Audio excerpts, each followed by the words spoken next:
Cinema കോൺക്ലേവുമായി ബന്ധപ്പെട്ട് സർക്കാരിൽ വലിയ പ്രതിസന്ധി. ഭാരവാഹികൾ ഒന്നടങ്കം രാജിവെച്ച അമ്മയെ പ്രതിനിധീകരിച്ച് ആരെ വിളിക്കും എന്ന ചർച്ച സർക്കാർ തലത്തിൽ തുടങ്ങിക്കഴിഞ്ഞു.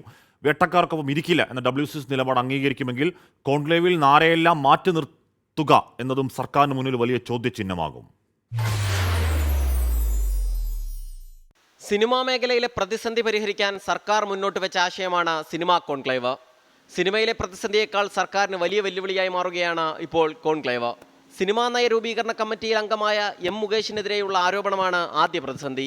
ആരോപണ നിഴലിലുള്ള മുകേഷിനെ കമ്മിറ്റിയിൽ നിന്ന് പുറത്താക്കണമെന്ന ആവശ്യം ശക്തമാവുകയാണ്. നയരൂപീകരണ കമ്മിറ്റിയിൽ നിന്ന് ഉണ്ണികൃഷ്ണനെ ഒഴിവാക്കണമെന്ന ആവശ്യവും ഉയരുന്നു. പ്രതികാര ബുദ്ധിയോടെ തൊഴിൽ നിഷേധം നടത്തിയ ഉണ്ണികൃഷ്ണനെ മാറ്റണമെന്നാവശ്യപ്പെട്ട് സംവിധായകൻ വിനയൻ മുഖ്യമന്ത്രിക്ക് പരാതി നൽകി. ഇരുവരും ഇടതുപക്ഷത്തോട് ചേർന്ന് നിൽക്കുന്നവരാണ് എന്നതും ശ്രദ്ധേയമാണ്.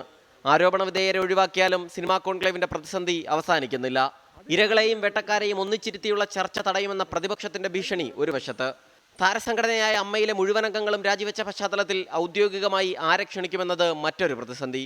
സിനിമാ മേഖലയിലെ പ്രധാന താരങ്ങളെ ക്ഷണിച്ചാൽ അതിൽ WCC ഉൾപ്പെടെയുള്ള സംഘടനകൾ സഹകരിക്കുമോ എന്നുള്ളതും വ്യക്തതയില്ല. അങ്ങനെ അടിമുടി പ്രതിസന്ധിയിൽ തുടരുമ്പോഴും നവംബർ 24 തന്നെ കോൺക്ലേവ് സംഘടിപ്പിക്കുമെന്ന തീരുമാനത്തിലാണ് സർക്കാർ ഇപ്പോഴും മുന്നോട്ട് പോകുന്നത്. 24 തിരുവനന്തപുരം. അതിനിടയിലാണ് ഈ ഹേമ കമ്മിറ്റി റിപ്പോർട്ടിലുള്ളവരുടെ പേരുകൾ പുറത്തുവിടാതെ അവർക്കെതിരെ ഉചിതമായ നിയമ നടപടികൾ സ്വീകരിക്കുന്നില്ലെങ്കിൽ കോൺക്ലേവ് തടയും എന്ന പ്രതിപക്ഷത്തിൻ്റെ, അത് BJP ആവട്ടെ കോൺഗ്രസ് ആവട്ടെ, പ്രതിപക്ഷം ശക്തമായി തന്നെ അത് പറയുകയും ചെയ്യുന്നു. എന്തായാലും കോൺക്ലേവ് സംഘർഷഭരിതമാകുമെന്നാണ് ഈ ഘട്ടത്തിൽ കിട്ടുന്ന സൂചന.